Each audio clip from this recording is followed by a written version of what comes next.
Fala galera, meu nome é Lion Lopes, esse é o canal SL e está começando mais um Papo Legal.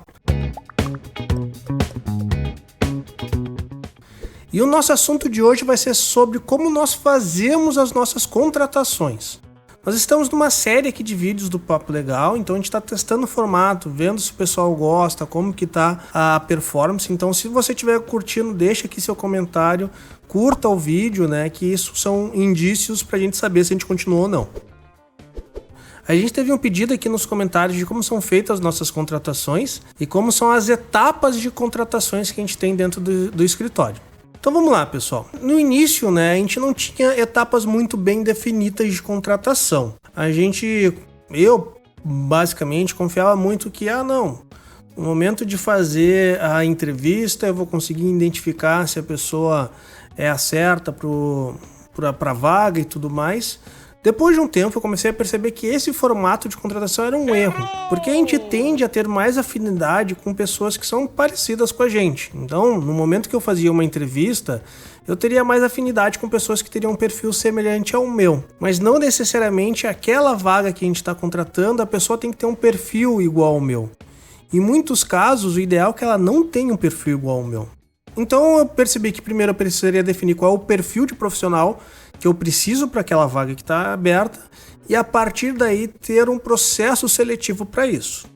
Então antes de mais nada a gente definiu qual é o perfil de profissional que trabalha no Silva Lopes, qual é o perfil que o advogado tem que ter para trabalhar no Silva Lopes. Então isso a gente fez muito bem estruturado, definiu, né, escreveu nas paredes, nos vidros do escritório para a gente definir isso. E a partir daí a gente criou nossas etapas de seleção. Daí vocês podem perguntar, mas por que vocês criaram etapas de seleção? Porque a gente teve uma enorme dificuldade, na medida que o escritório foi se desenvolvendo, que a gente recebia um volume muito grande de currículos para analisar. Então a gente analisava esses currículos de uma forma muito superficial, e daí acabava que a gente não conseguia desenvolver uma análise adequada para isso. Então com isso a gente percebeu que a gente precisaria ter etapas de seleção para conseguir analisar melhor, não todos os currículos, mas analisar os currículos corretos.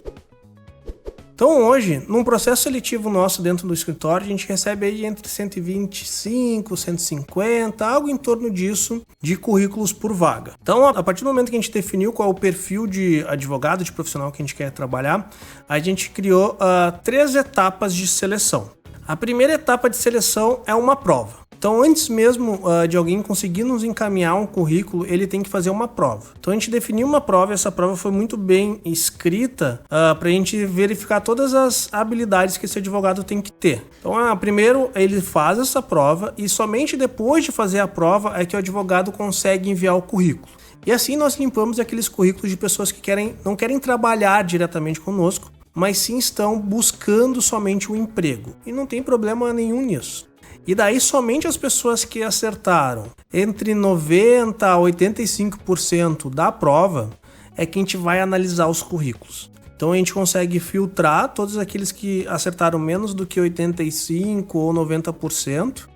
A gente filtra isso, não analisa o currículo das pessoas que não atingiram essa linha de corte. A próxima etapa daí sim é a análise curricular. A gente vai analisar o currículo dessas pessoas e daí a partir disso a gente vai definir quem que a gente quer que siga para a próxima etapa. Então, pessoas, o que eu dou dica de currículo para vocês, tá? É importante, né, para quem aqui é estudante de direito, advogado no início de carreira, que tu trabalhe o teu currículo para ele ser específico para aquela vaga que você está procurando. Não simplesmente um currículo genérico que tu manda para todo mundo. Então, analise um pouco a empresa que vocês estão participando do processo seletivo. Então, nós damos muito valor quando as pessoas conhecem o Silva Lopes e colocam no currículo, por exemplo, nos objetivos que busca, coloca no currículo que nos conhece, que acompanha nosso trabalho e qual é o objetivo de vida dele frente às áreas e as áreas de atuação do escritório e o nicho de mercado que a gente atende. Então isso dá um peso muito grande para o currículo. Quando nós analisamos os currículos, nós buscamos também ver qual que é a experiência pregressa profissional da pessoa. Então a gente verifica qual é aonde a pessoa trabalhou, quanto tempo ela trabalhou. Então aquele currículo que a gente vê que a pessoa fica pipocando, trabalha 1 ano numa empresa, passa para outra, trabalha 6 meses de uma, passa para outra. Isso não é interessante, demonstra que a pessoa não conseguiu cumprir o seu arco de entrega de valor dentro daquela empresa, né? Então, imagina que demora bastante tempo para tu treinar uma pessoa e no final do treinamento essa pessoa decide sair. Isso é um prejuízo. Então, a gente sabe que dentro do escritório, nosso arco de ensinamento para um novo advogado é em torno de 1 ano e meio a 2 anos.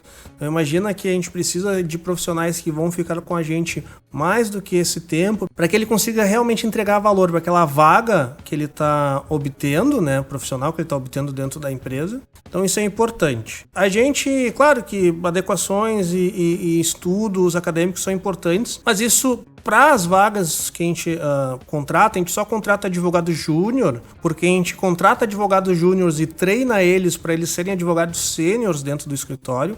É muito difícil a gente encontrar advogados que tenham o conhecimento nas áreas que a gente precisa e no nicho de mercado que a gente atende. Então a gente faz esse formato, a gente contrata advogados júniores e treina eles durante 1 ano e meio, 2 anos, para que eles se tornem advogados plenos dentro do escritório. Então, nessa primeira etapa de análise do currículo, a gente entende que a formação acadêmica é importante, mas a gente sabe que a gente vai conduzir ao longo do nosso treinamento qual é a melhor formação acadêmica que essa pessoa tem que buscar futuramente. Então, passada essa análise de currículo, a gente corta pelo menos, dependendo do volume, mas a gente tenta trazer para a parte de entrevistas pessoais somente algo em torno de 10 currículos. Então, nessas 2 etapas anteriores, a gente corta bastante currículo. Então, no momento de entrevista, vai ser uma entrevista onde a gente vai perguntar sobre a pessoa, né? A gente busca entender e verificar como que a pessoa se porta, como que é a postura dela, como que é a dicção dela, como que ela conversa. Então, a gente busca muito mais entender a pessoa e daí a gente faz algumas perguntas também de cunho profissional, de experiências anteriores dela e tudo mais. A partir daí, a gente faz... então, a gente passou por 3 etapas já, né? A etapa da prova, a etapa de análise do currículo e agora a gente está na etapa de entrevista. Na etapa de entrevista, a gente tem como se fosse uma 4ª etapa. Durante a entrevista, a gente sempre faz uma entrevista, não somente eu.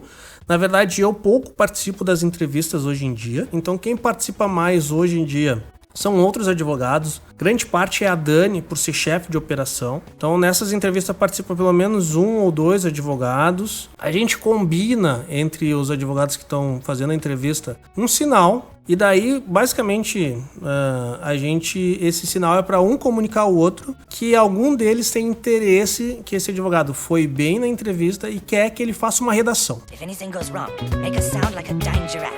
What's a dying giraffe sound like?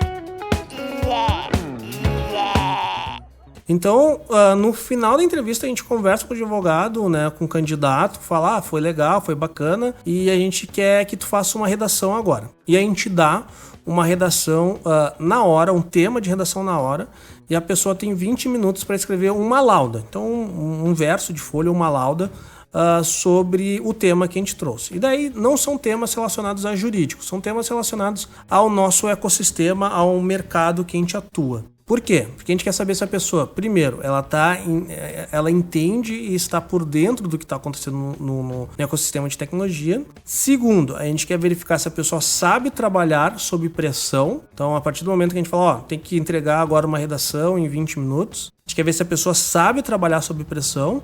E terceiro, a gente quer verificar a qualidade de redação que essa pessoa tem. Feito isso, a gente encerra nossas etapas de seleção. Então, a gente teria, na verdade, são 4 etapas, não 3, né? Seriam 4. Que é a prova, a análise curricular, a entrevista e a redação. Alain, daí como que tu escolhe qual é o candidato? A gente tem um sistema, como eu falei no nosso último vídeo, a gente trabalha muito com análise de dados. Então, para cada uma dessas etapas, a gente dá uma nota. Então, tem a nota da prova, daí a gente dá uma nota para o currículo, a gente dá uma nota para a entrevista e a gente dá uma nota para a redação. Em cada uma dessas etapas, todos os candidatos que chegaram até a 4ª etapa vão ter notas em todas as etapas anteriores. Basicamente, a gente joga isso numa planilha de Excel e vê quem tem a maior média.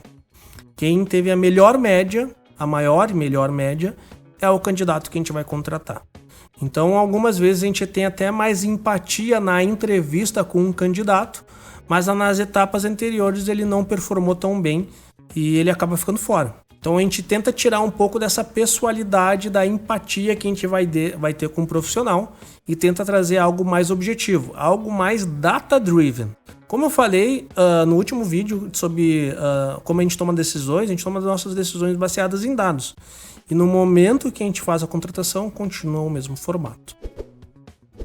Então tá, pessoal, espero que vocês tenham gostado aí de como que a gente faz as nossas etapas de seleção. Então comentem aqui embaixo outros assuntos que vocês gostariam que a gente falasse aqui no Papo Legal. Deixe seu curtir, compartilhe com seus amigos e nos vemos no próximo Papo Legal. Tchau!